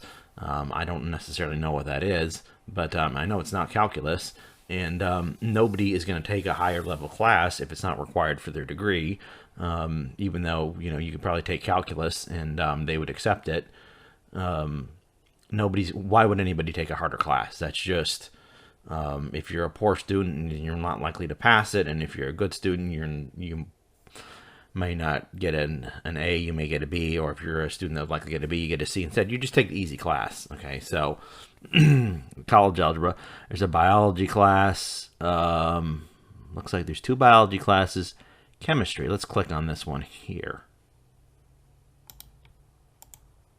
Okay, so we've got 2 options for chemistry. I'm going to click on both of them. All right. 1 semester introductory level chemistry course. Yada, yada, yada, yada, yada, yada, yada. Okay, this is the co-requisite. That's a chemistry lab class. We'll go to this is the other one. An introductory course for science, engineering, or agricultural majors. Yeah, so this one here is likely the chemistry that actually has formulas in it, algebraic formulas in it. This looks similar to the first semester I took was a freshman in chemistry, the one that actually has algebraic formulas in it. My opinion is this class here is which is likely the one she took, the easier one. Again, I don't know what class she actually took, but likely she took this one because it was easier and they would let me get through. My opinion is this is probably worthless. Chemistry without algebraic formulas is worthless. Anyways, that's my opinion. Then you have to have a second level of chemistry class here. Organic chemistry. And I'm not saying all this stuff is worthless, but it's not the same as... See, there's a big difference when you start adding math into these classes. Math makes everything different. There's very, very limited amount of understanding you can have in science-related stuff if you don't actually... apply math to it. University, this is chemistry 2, some organic chemistry, insects, environmental, physics. Oh, so they have to take physics. Let's see, what is this one of those non-calculus physics, or is this physics with calculus? I think I already know the answer to that. Let's see, we already looked at this and this. A non-calculus survey of the principles of physics, yada yada. Basically, this is mostly worthless. Because it's a physics without calculus in it. So her physics doesn't even count. And her chemistry might not even count either. Again, I'm not saying this person doesn't know physics or chemistry. I'm not saying that. It's not the same, though, if you have one that doesn't involve... If you have physics without calculus is different.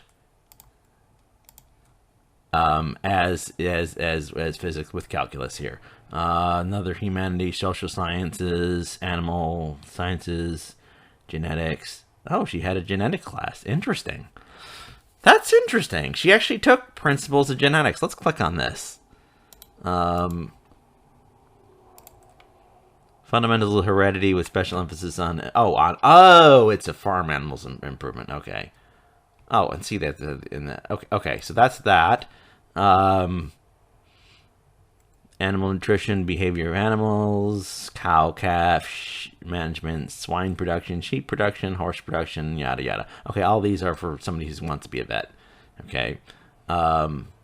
Requirements for pre-professional science communication. Okay, so now they have to take biochemistry. Is biochemistry useful? Probably. I never took that. They have to take organic chemistry too. I actually took that. Zoology, which I didn't take. I mean, I'm not saying that people that have these classes are ignorant. This is where I'm going through what her education likely is. We don't know exactly what classes we have unless she gives us her transcript. But if we look at the requirements, then we can know what her education is, or likely is, like I say. Zoology. So it looks like if they have the pre-professional science concentration, they have to take physics 1 and 2, and this is probably another non-calculus physics. Yeah, continuation of the other one. Topics include quantum mechanics. How can you understand quantum mechanics if you haven't had the Schrodinger equation, which is an equation in calculus? And anyways, maybe it's something really basic. Okay. Let's see. Yeah, this prerequisite is, or the college one is this is the non-calculus physics. Okay, which I say is practically worthless because it doesn't include calculus. Anyways, and then more of this. Okay, so that's likely the classes she took to get her BSA with pre-professional science concentration. If you scroll down this, they tell you what order you normally take these classes in to get your degree. Okay, so that's for the bachelor's degree in animal science with a pre-professional science concentration. Let's look at the anthropology requirements. Okay, for requirements for bachelor's in anthropology, you have a few more anthropology, archaeology classes. We'll get to those later, the science classes. Mathematics. Oh. A minimum of 6 hours of math beyond college algebra. So maybe she did take something besides just basic college algebra. Interesting. Maybe she did take calculus. Probably not, but maybe. Because I mean, it's actually listed in one of these issues here. Okay. Human osteology, zoology, microbiology, human physiology, genetics, human anatomy, evolutionary biology, physiology, cell physiology, immunology. Wait, did we find it? Is there any physics in this? Or chemistry? Huh. None.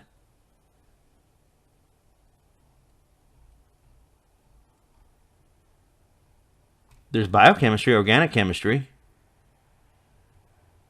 Oh, these are recommended.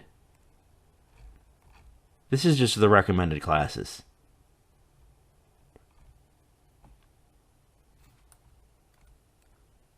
Wonder if there's anything down on the whole 8 hours of stuff here. No, I don't see any of that. Okay. All right.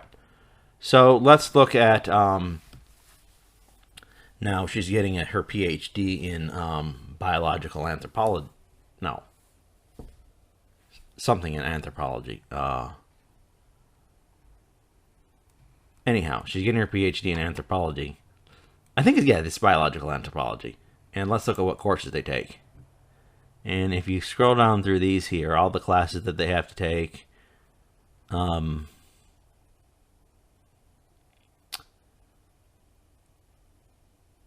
so these are 5-level classes. That means graduate level. 4 level means senior level. 3 level is junior level. 2 is sophomore level. 1 is freshman level classes. So these are all graduate level classes because we're looking at the graduate courses here. Yeah, nothing in here has anything related to thermodynamics at all, which isn't surprising. I mean, you're getting a degree in biological anthropology. Why do you need to know thermodynamics? Alrighty. So this is Dr. Plavkin's If you search for him under the directory in the anthropology department, you'll get this from Dr. Plavkin, and he goes and tells you all what he does. Remember, that's your PhD supervisor. Let's see. I have published extensively on the evolution of sexual dimorphism in non-human primates and humans. Okay, we go through all this here, and nothing about thermodynamics, which is my point. Well, we can guess what classes Dr. Gibbon took as an undergraduate student at the University of Arkansas, or maybe, and we can look at her transcripts, or maybe she'll just tell us what classes she took. I wonder. Eutectic crystallization on a phase diagram. At the University of Michigan, I had to suffer through a semester of physical chemistry. It was so bad at Michigan, so hard, that there were bumper stickers that said, "Honk if you passed PChem."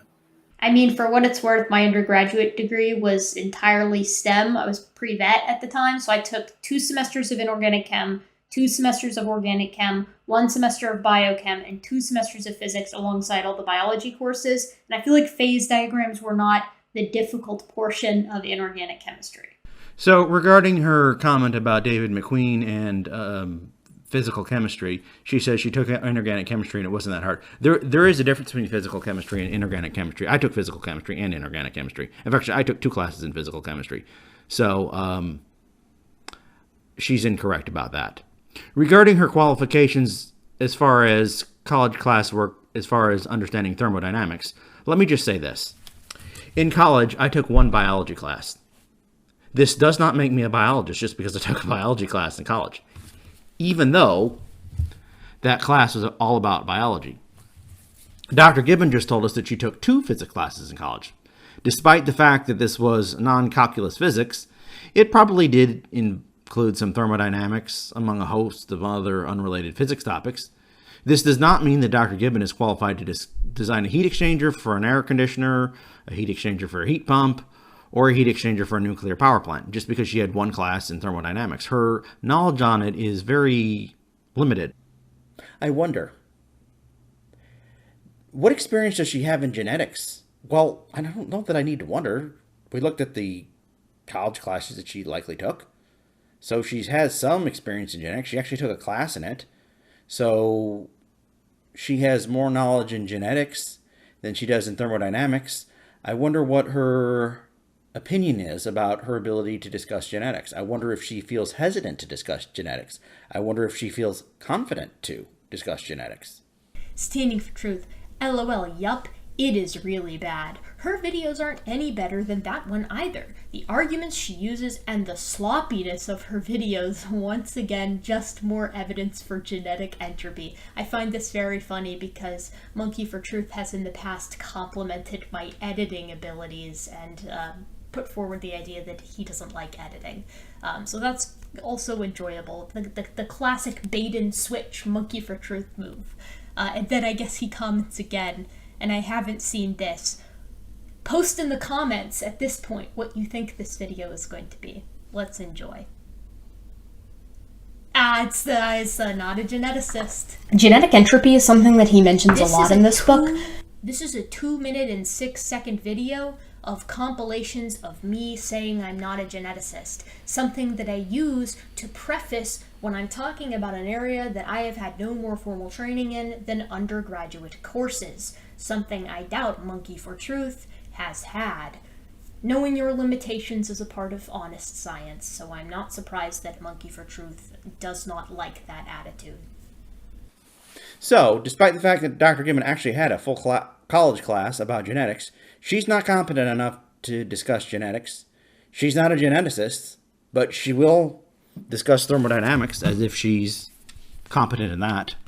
So, I would expect then, if she was going to discuss thermodynamics, she would be very careful, knowing that her knowledge is limited and she just took 2 classes in physics, I would think, because she's not an expert at thermodynamics.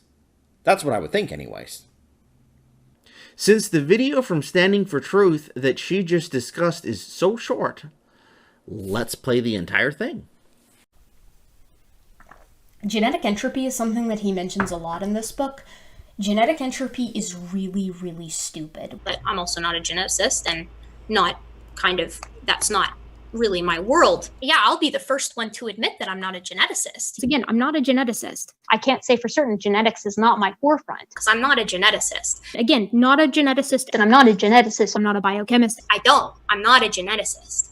We should have a conversation about genetic entropy. I've heard you speak to like CRISPR and stuff like that before, and I would be very interested to have that chat. I'm not very well versed, as I've said for like the 20th time. I'm not very well versed in genetics. Yes, so here's the thing, and I'm going to use this to segue into genetic entropy because I feel like that's kind of where you're pulling a little bit, which is fine because I got my notes right here because I don't know enough about genetics. Again, I cannot emphasize enough how this is not my field. I would, as I've continued to kind of begrudgingly admit throughout the course of this conversation, that genetics really isn't kind of my field.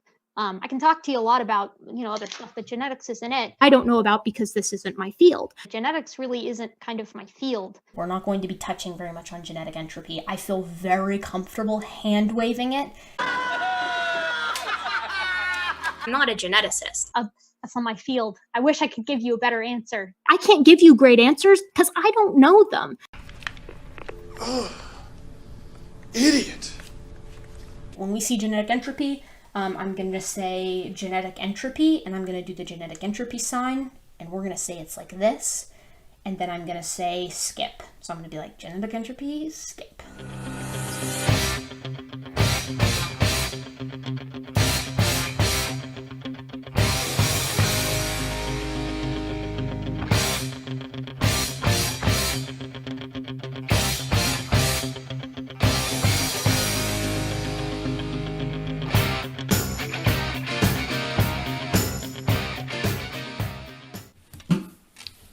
Okay, I got it. You're not a geneticist, and so you don't want to discuss genetics because it's outside your area of expertise. You don't want to talk about your area of outside of your area of expertise, and genetics is outside of your area of expertise. Even though you are a biologist, you have a degree in biology, you don't want to discuss genetics because it's outside of your area of expertise. Fine, I get that.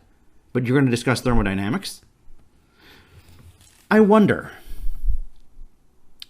Dr. Gibbon, do you know of anyone else that you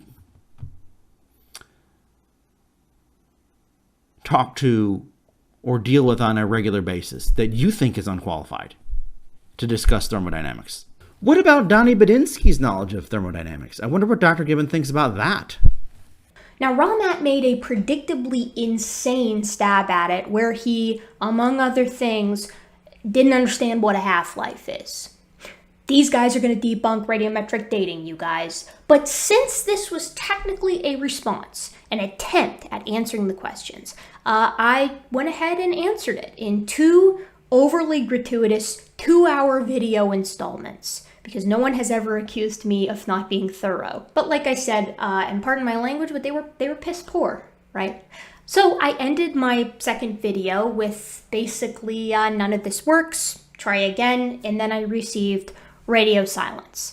That is, until the first episode of my Bite-Sized Bus series came out, Limestone, and then you remember, of course, from earlier in this video, the entire McQueen thing happened. Sprinkled in there were a couple of attempts at solving the heat problem as well. Again, a classic issue that I bring up on this channel all the time, and I say this with no exaggeration, these attempts actually revealed a misunderstanding of how the laws of thermodynamics work.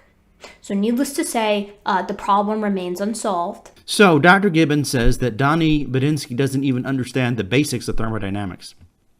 So I asked the question, does Donny's supposed ignorance on thermodynamics specifically, does that justify Dr. Gibbon's ignorance on thermodynamics? Tell me what you think, please. Before I move on to another topic, I want to re-emphasize here that whether or not Dr. Gibbon understands thermodynamics is completely irrelevant to whether or not her arguments are valid. I'm not stating that her arguments are invalid because she doesn't understand thermodynamics. I'm not saying that. I'm trying to, how shall I say this? I'm trying to assign her inaccuracies, her shoddy work, to ignorance instead of deceit. And I don't have to try very hard. Let's replay her comments about Tompkins again. I'm trying to assign his inaccuracies, his shoddy work, to ignorance rather than deceit. And I'm trying really hard to do that, Rob.